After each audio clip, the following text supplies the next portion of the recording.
Jemaat silakan duduk.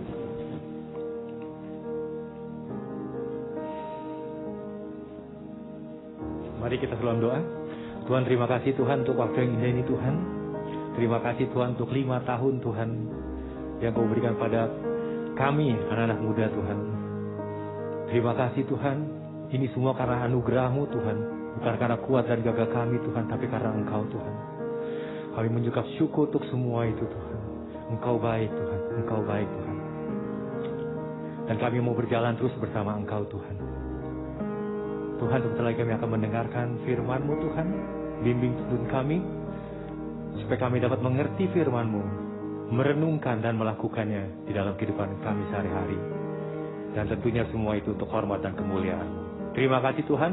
Segala puji, hormat, dan kemuliaan hanya bagi-Mu Bapa di sorga, di dalam nama Tuhan Yesus Kristus.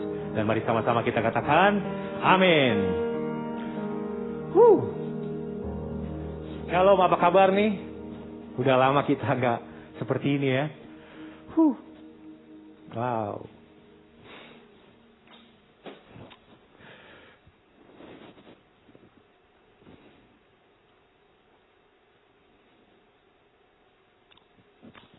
Ya, ini perayaan yang cukup beda ya.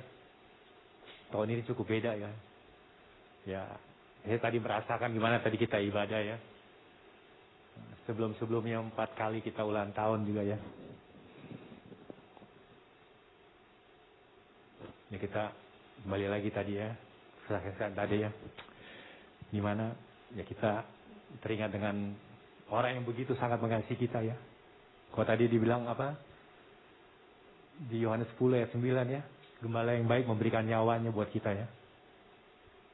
Dia bilang sama Resi, Res, gue mau beri nyawa gue buat lo Res. Ya, bukan Resi aja ya. Kita semua, dia bilang ya, gue mau beri nyawa gue buat lo. Wow. Ya udah, kita lanjut deh. Ya, nggak bisa dipungkirin ya kalau kita bicara muda ya. Pasti orang selalu ingat Pastor Radit ya. Tuhan pakai dia. Tadi Pastor Riko bilang apa? Kenapa lo di sini? Ya, gitu kan bahasanya ya. Ya, karena Tuhan apa? Karena Radit percaya sama Tuhan, tapi Tuhan bilang enggak. Saya percaya sama kamu. Ya. Tuhan sudah percayakan ya, semua ini kepada Radit ya. Pada kita semua ya. Yang Tuhan percayakan Radit pemimpinnya, Pastor Radit pemimpinnya ya. Dan kita lihat ya, dia hidupin ya. Sebelum ada muda juga, dia sudah hidupin ya. Dia hidupin, dia mau jadi apa? Kalau kata Pastor Riko tadi bilang, rumah.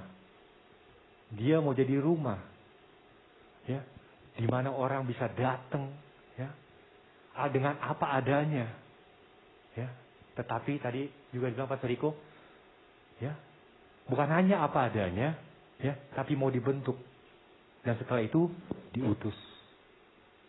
Ya. Dan itu terjadi terus.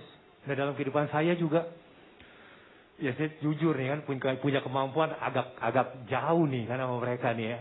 Sama Pastor Radit, sama Pastor Riko ya. Tapi Pastor Radit selalu bilang, ayo bisa, Oma bisa. Saya dulu punya Instagram. Saya punya Instagram, dulu tuh gak pernah ada foto, gak ada apa. Nggak, ya ayatnya nggak ada, apanya nggak ada. Terus dia bilang, kalau foto dia berani bilang, ayo Pak, share kebaikan Tuhan, share firman Tuhan ya. Terus dia bilang apa? Ayo foto. Saya kan nggak biasa begitu kan, foto sendiri kan. Kalau foto bertiga, berdua sih oke ya. Oke. Dan saya tahu dia mau promosikan saya. Ya. Terus dia apa? Dia komen juga ya, dia like segala macam ya. Supaya orang itu kenal saya. Iya seperti itu apa? Dia tuh seperti apa ya? Dia ada di depan, ya. Dia ada di tengah, dia ada di belakang. Dia di belakang dia dorong kita. Ayo kamu bisa di tengah ini dia kayak sahabat ngomong curhat, bahkan dia curhat isi hatinya dia. Dan di depan sini dia jadi teladan. Dia nggak ngomong doang, jadi teladan. Dia nggak dorong doang, dia jadi teladan. Di sini dia bagi hidup, semua dia ada di area itu. Dan kita semua rasakan, ya. Dia ingin kita jadi rumah. Ya, dia sudah teladanin, ya. Dia ingin muda jadi rumah. Kita semua jadi rumah, ya. Dimanapun kita berada, ya. Kalau kita lagi di kuliah, ya, jadi rumah. buat teman-teman kuliah. Ya, di tempat pekerjaan jadi rumah. Ya, di mana orang bisa ngomong apa adanya datang. Ya, sehingga orang dipulihkan. Nah, seperti itu ya. Masalahnya ya, jadi rumah itu nggak gampang juga. Ya, percaya gak? Ada yang ngerasa, ya, kasih rumah, ya, aduh, ini orang latar belakangnya begini lagi, aduh, begini, nanti gimana ya, hitung-hitungan. Akhirnya kita kasih apa? Titik. Pastor Adi suka bilang apa? Kalau Tuhan kasih koma, kita jangan kasih titik. Ya, kita suka satu titik orang langsung, udahlah, nggak bisa lah, nggak mungkin lah. Ya, tapi kita lihat ya gimana Barnabas ya. Dia setuju dengan Tuhan. Yang lain sudah kasih titik. Oh, Saulus sudah nggak mungkin. Saulus nggak mungkin.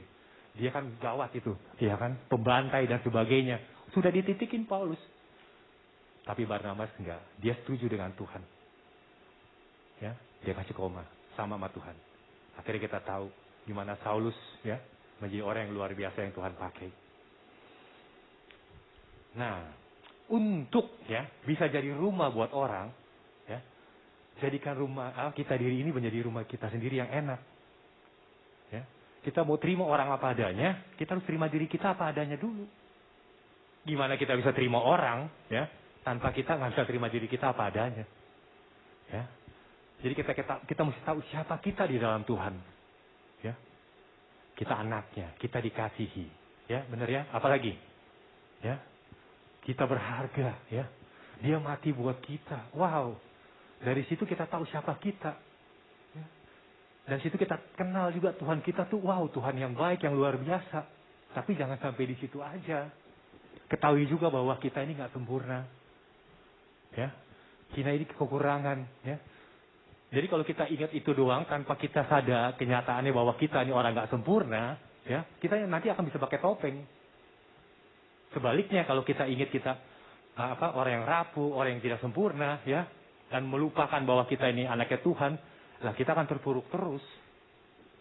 Ya, kita nggak berharga, ya. Jadi seperti ini kita harus ingat dua-duanya, ya. Bahwa kita berharga, kita dikasihi, tapi ingat juga bahwa kita ini nggak sempurna, ya, kita rapuh. Ya, jadi kita mesti ingat dua-duanya. Dan dengan ingat dua-duanya itu, dan juga mengingat apa yang sudah kita lewati dulu, ya, gimana orang menerima kita juga seperti itu, kita akan jadi rumah yang gampang, rumah yang baik. Kita lihat orang mau masa lalunya kayak apapun, ya nggak masalah, ya. Orang itu nggak kenal siapa dirinya, kita udah ngerti siapa dia. Bahwa dia dikasihi, ya, bahwa dia berharga, Tuhan mati buat dia.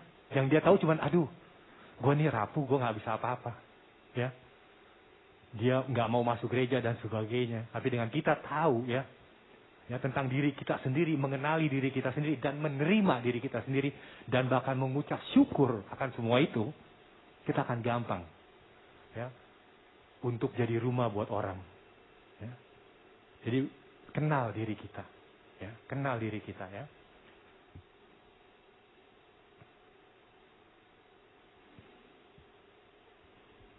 Dan Tuhan juga mau kita kenal diri kita.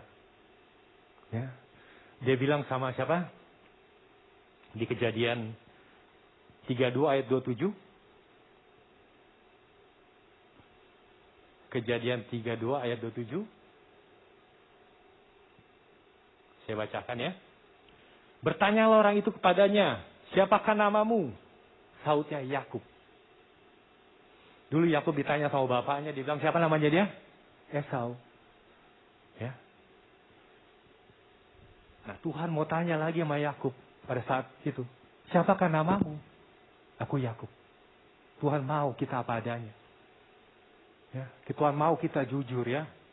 Ya, bertanyalah orang itu kepadanya, siapakah namamu? Sautnya Yakub. Dia nggak bilang lagi dia Esau. Ya. Nah juga kalau kita lihat ya di Yohanes 4 ayat 16 sampai 18. Yohanes 4 ayat 16 sampai 18.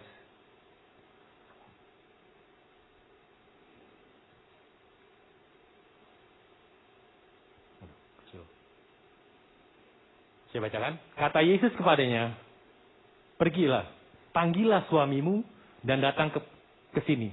Kata perempuan itu, aku tidak mempunyai suami. Kata Yesus kepadanya, tepat katamu, bahwa engkau tidak mempunyai suami, sebab engkau sudah mempunyai 5 suami. Dan yang ada sekarang padamu bukanlah suamimu. Dan dalam hal ini engkau berkata benar. Ya. Yesus mau suatu kejujuran, ya, kehancuran wanita ini, ya, tapi bukan untuk dijelekin. Ya. Untuk wanita terbuka. Ya. Kalau kita terbuka, jujur sama Tuhan, Tuhan akan gampang. Kalau kita tutup keras, ya pakai topeng kita. Ya, Tuhan bukan Tuhan yang pemaksa. Dia lemah lembut. Ya. Dia ketok pintu. Siapa yang membuka pintu, aku akan masuk. Kalau kita nggak buka pintu, kita pakai topeng kita terus, gimana Tuhan mau masuk? Ya, kembali lagi Tuhan mau kita apa adanya.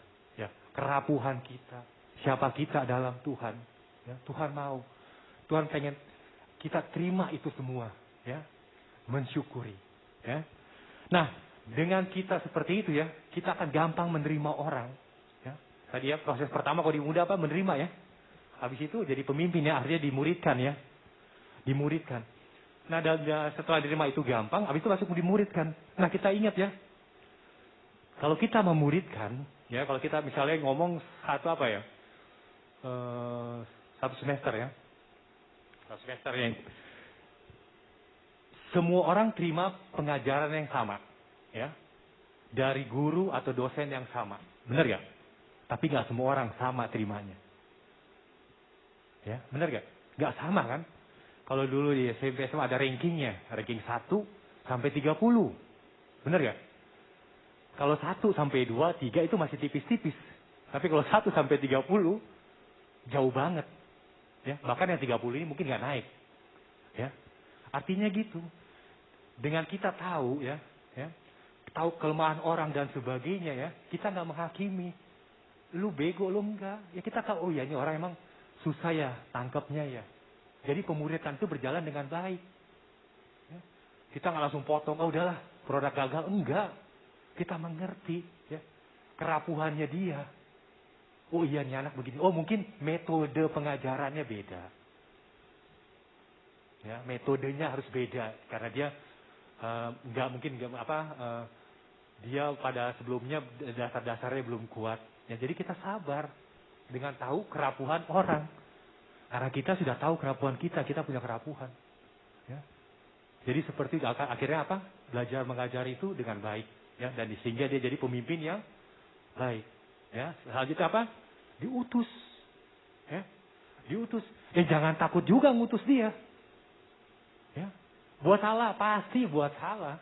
Nggak mungkin nggak buat salah, orang nggak sempurna kok. Benar gak? Ya, dia utus. Ya, resiko ada resiko. Bukan resiko.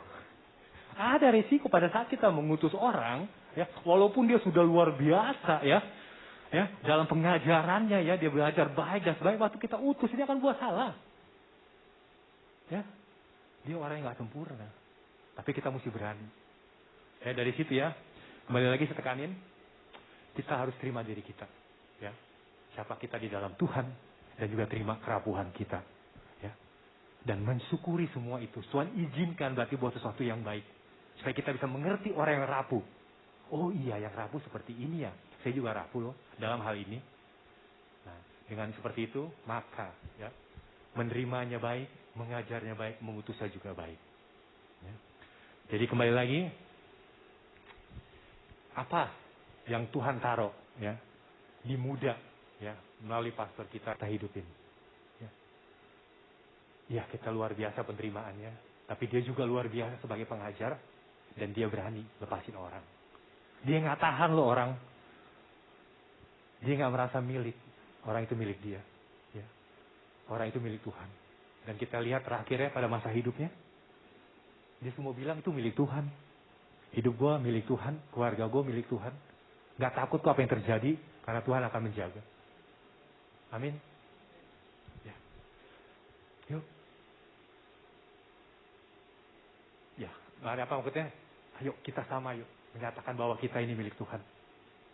Ya, kita udah sampai di sini ya. ada teladan ya, yang luar biasa yang kita bisa teladanin ya, untuk memberikannya hidupnya buat Tuhan. Ya, bisa apa? Saya panggil dari Five.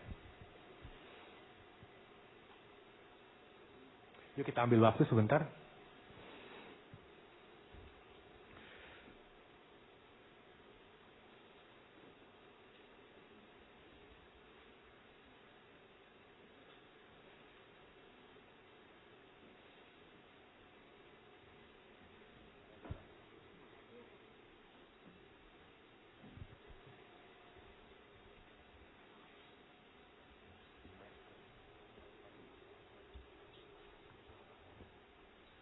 Ya, seperti lagu tadi yang kita nyanyi ya, semuanya milik Tuhan. Ya, kenceng banget loh pada saat-saat terakhir Pastor Radit ya. Semuanya dibilang milik Tuhan. Ya, dia nggak takut. Ya, dia percaya sama Tuhan. Ya, mati pun kalau kita lihat video dia nggak takut. Bagaimana dengan keluarganya? Dia nggak takut.